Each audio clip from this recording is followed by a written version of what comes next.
hello आज आम गोटे भाइराल शीट मास्क ट्राए करवा एक्चुअली मिराबेल मो पाखे 3टा शीट मास्क अच्छी तो या भितर ये जोटा आंटी एजिंग यहाँ अलरेडी आगे यूज करा बहुत भाइराल अच्छी रिव्यू भल अच्छी आ मुझे पर्सनाली यूज कली यहाँ भल ही अच्छी तो बाकी रहा आर दुईटा तो ये दुईटा भितर आज किसी गोटे यूज करवा भावुँ स्नेल मेसीन यूज करने सो चलते देखा यहाँ केमती कौन अच्छी आउ माने एटा एक्चुअली सेमती नॉर्मल हाइड मॉइस्चराइज आउ किछि नुह तो एटा ही यूज करबा आउ देखिबा एटा केमती कोन अछि एबे हम सीट को ओपन करबा आउ एक्चुअली या भितरे माने जेति की सेरम थिला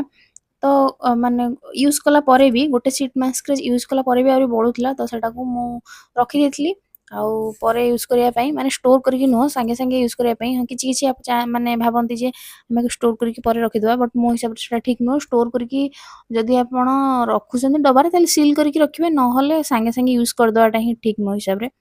सो देखंतु एबे सीट मास्क को बाहर करली आ एबे मोटा को टिके भल से फिक्स कर दिए मोर तापर आपन को देखौछ तो एबे हमें 15 रु 20 मिनिट आको एमती छाडी दबा